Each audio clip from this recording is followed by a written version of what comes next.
প্রধানমন্ত্রী তারেক রহমান ও তার সহোদর প্রয়াত আরাফাত রহমানকে শিশু মুক্তিযোদ্ধার স্বীকৃতি দাবি জানিয়েছেন বিএনপি সংসদ সদস্য মুজিবুর রহমান।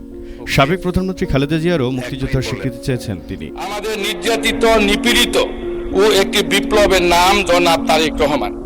৮ এপ্রিল বুধবার সংসদে রাষ্ট্রপতিকে ধন্যবাদ প্রস্তাবের আলোচনায় গাজীপুর ১ আসনের থেকে এমপি মুজিবুর রহমান এই দাবি জানান। তিনি বলেন, নির্যাতিত নিপীড়িত একটি বিপ্লবের নাম তারেক রহমান।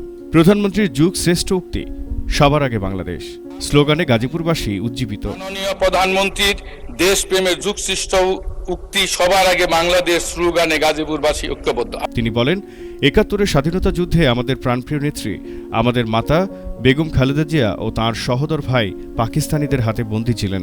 আমাদের প্রধানমন্ত্রী ৯ মাস বন্দী ছিলেন। মাননীয় প্রধানমন্ত্রী এবং তার সহোদর ভাই পাকিস্তানিদের হাতে বন্দী ছিলেন।